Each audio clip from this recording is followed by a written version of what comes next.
Welcome, Alpha. Greetings to you in the mighty and matchless name of my Lord and Savior Jesus Christ. இப்போ படிக்க எடுத்துக்கொண்ட பகுதி யோவான் 1 அதிகாரம் 1, 2, 3 வசனங்கள், 4 வசனங்கள். ஆதியிலே வார்த்தை இருந்தது, அந்த வார்த்தை தேவனிடத்தில் இருந்தது, அந்த வார்த்தை தேவனாய் இருந்தது. அவர் ஆதியிலே தேவனோடு இருந்தார். சகலமும் அவர் மூலமாய் உண்டாயிற்று. உண்டானதொன்றும் அவரால் அல்லாமல் உண்டாகவில்லை. அவருக்குள் ஜீவன் இருந்தது, அந்த ஜீவன் மனுஷருக்கு ஒளியாக இருந்தது. இது பகுதி இயேசு கிறிஸ்துவை குறித்து சொல்லப்பட்டிருக்குது. ஆதியிலே வார்த்தை இருந்ததுன்னா முதல்ல பிகினிங், ஆதியாகமம் 1ஆம் அதிகாரத்துக்குள்ள போனீங்கனாலும் ஆதியிலே தேவன் வானத்தையும் பூமியும் வார்த்தையினாலே சிருஷ்டித்தார் என்று பார்க்குறோம். இந்த வார்த்தை அதுதான் இங்கே போட்டிருக்கு. ஆதியிலே வார்த்தை இருந்தது, இந்த வார்த்தைக்கு பேர் தான் இயேசு கிறிஸ்து.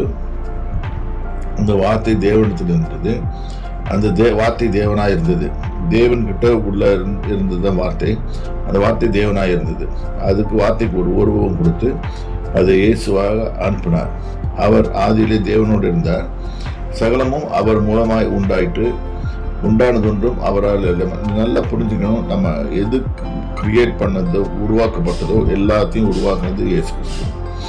அவரை அல்லாமல் ஒன்று உருவாகவில்லை. அவருக்குள் ஜீவன் இருந்தது, அந்த ஜீவன் மனுஷருக்கு அவருக்குள்ள லைஃப். இந்த வசனம் அழகாக விளக்குது எப்படி இயேசுவை பற்றி.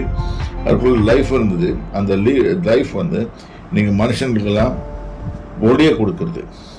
ஸோ இன்னைக்கு மனுஷர்கள் அந்த மொழியில் தான் ஒளியை பார்த்து அவர்கள் பிழைத்துக் கொள்ளலாம்.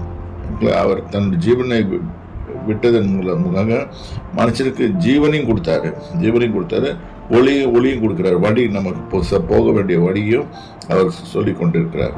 இந்த வசனத்தை வாசித்து இன்னும் அதிகமாக தியானம் பண்ணுங்கள். கர்த்தர் உங்களோட இருப்பார். கர்த்தர் உங்களை ஆசீர்வதிப்பார்.